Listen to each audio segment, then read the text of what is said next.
Muy buenos días, queridos alumnos de los cursos octavo A y octavo B del Centro Educacional La Florida.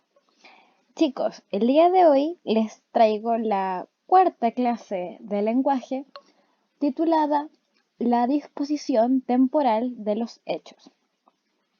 La idea de este video es que sea cortito, así ustedes pueden verlo de manera fácil y rápida en sus casas, desde sus computadores, su celular, donde estimen conveniente. Recuerden como siempre que tienen que tomar apuntes, pues estos les servirán para futuras clases, para comprender mejor otros textos que vamos a leer más adelante y también para pruebas o trabajos que haremos más adelante con evaluación formativa, como esas notas acumulativas como ustedes le llaman. Así que para que vayan recordando que tienen que estudiar y bueno, vamos a comenzar con esta clase entonces. Eso es todo lo que hay que decir. Tomen apuntes, presten atención y el video será cortito. Así que comencemos. Los objetivos de la clase. Primeramente, vamos a valorar los recursos de organización temporal como medios para revelar acontecimientos, personajes y temas en una obra narrativa. Número 2. Identificar las diferencias entre el tiempo de la historia y el tiempo del relato. Número 3. Reconocer las formas verbales y su forma de indicar el tiempo de la narración.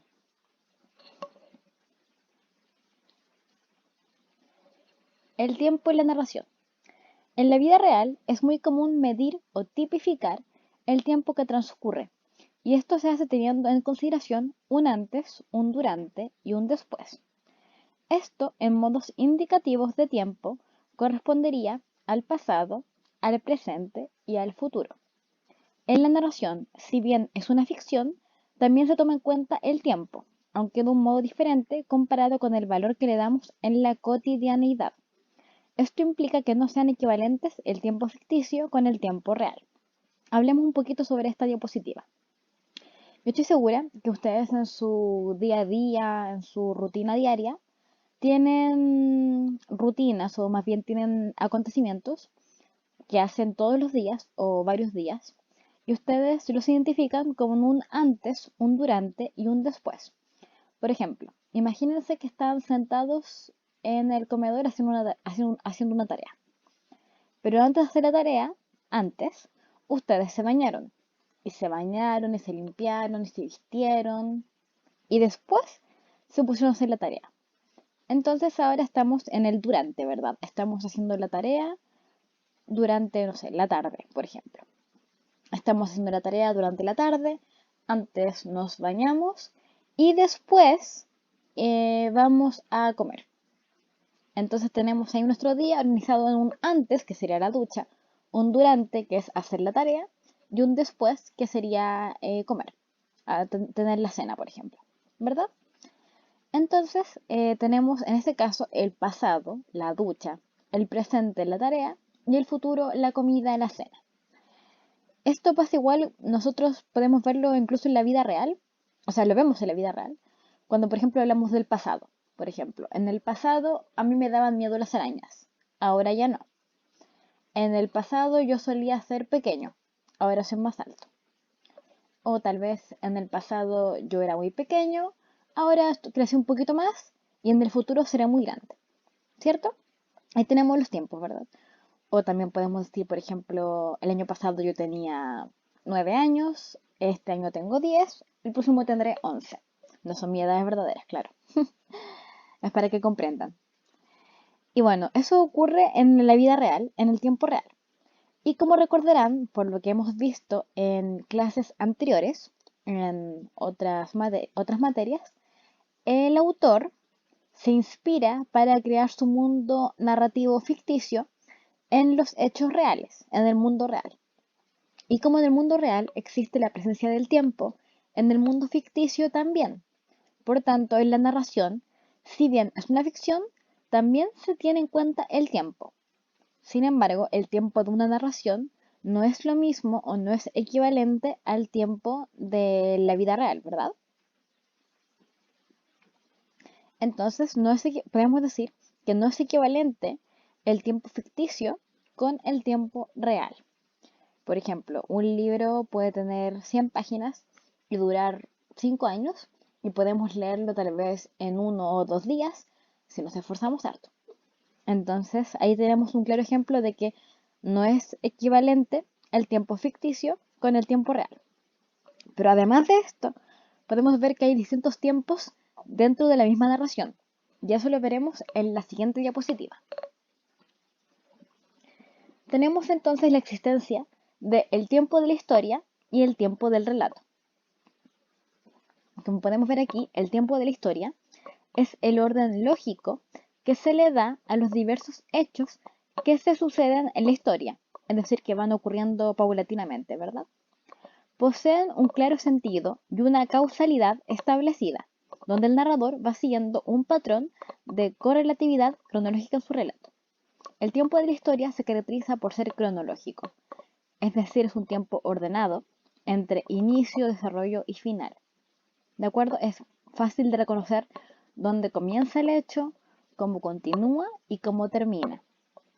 En este sentido, se dice que el sentido es claro y las causas que llevan la historia también están establecidas y son claras, ¿verdad? Entonces, el narrador es un narrador, por así decirlo, ordenado. Sin embargo, también tenemos el tiempo del relato. El tiempo del relato se refiere a lo estético del mismo y no responde a un orden prefijado, sino que quien relata, es decir, el narrador, lo hace de un modo arbitrario. Arbitrario significa haciéndolo como él decide, no teniendo en cuenta una línea de tiempo cronológica. En el interior de la obra se encuentra un tiempo diferente al tiempo real. Se establece una temporalidad artística, que es única del texto y organiza el tiempo interno del relato. Ya, detengámonos un poco más en esto para entenderlo mejor. Al hablar de estético, cuando dice se refiere a lo estético del mismo, la estética es todo aquello que busca la belleza. Entonces, en el fondo, es el narrador pensando cómo puede hacer el texto más bonito. Entonces, al decir que no responde a un orden prefijado, es que en el tiempo del relato no necesariamente tendremos un inicio, un desarrollo y un final bien establecido. A veces la obra puede comenzar en el final, puede comenzar en la mitad del relato, o también puede comenzar incluso en el comienzo. Puede partir en el comienzo. ¿Ya? Esto depende de cada autor, cómo decide organizar su relato para que el narrador lo cuente, ¿cierto? Entonces, hay veces que el tiempo del relato será idéntico al tiempo de la historia, pero también habrá otras veces donde el tiempo del relato no sea igual al tiempo de la historia, según depende la visión de cada autor y cómo el narrador lo cuente. Como bien mencionamos, hay veces que puede ser contada una historia desde el comienzo u otras desde el final. Y esto lo va a elegir el autor. Y bueno, bajo este mismo concepto, podemos decir que el interior de la obra se encuentra un tiempo diferente al tiempo real. Nosotros no podemos, por ejemplo, comenzar nuestra vida en el final, ¿verdad? Pero si una historia, un cuento, una novela, puede comenzar en su final. Bueno, debido a todo esto, la temporalidad es artística y solamente funciona en el interior de ese texto determinado. Cada texto tendrá su propio tiempo del relato, pero dependerá de cada relato la funcionalidad, el que sirva realmente, el tiempo del relato, la temporalidad artística. Y de esta manera se organiza el tiempo interno del relato. Entonces, para ir resumiendo, el tiempo de la historia siempre es cronológico, siempre es ordenado y siempre posee un inicio, un desarrollo y un final claros y bien establecidos. Mientras que el tiempo del relato puede ser más desordenado, tiene una finalidad artística o estética y puede comenzar el relato al medio, el final o incluso también del comienzo. Eso dependerá de la visión de cada autor. Bueno, junto con el tiempo del relato y el tiempo de la narración, es importante reconocer que cada autor creará su mundo narrativo con cierto orden según las palabras que utiliza, cómo se va creando el mundo, ¿verdad? Cómo se genera el ambiente, cómo se crean los personajes, cómo se crea el tiempo. Y en cuanto al tiempo, es muy importante reconocer las formas verbales, como bien dice ahí en la diapositiva. Para identificar el tiempo de la narración, es fundamental conocer las formas verbales. Las formas verbales son, en gramática, cómo se organizan los verbos, ¿ya? Y en este caso podemos reconocer 5 formas, que bueno, las más comunes suelen ser el pretérito, el presente y el futuro. El pretérito, chicos, corresponde al pasado.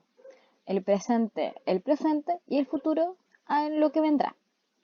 En cuanto al pretérito, es decir, el pasado, este puede dividirse en 3 formas, que aquí las tenemos bien explicadas para que ustedes puedan comprenderla mejor y ojalá aprendérselas, porque es muy importante que tengan este conocimiento. Estas formas son el pretérito perfecto simple, el pretérito imperfecto y el pretérito pluscuamperfecto. Aquí yo elegí los verbos apretar, bailar, saltar y gritar.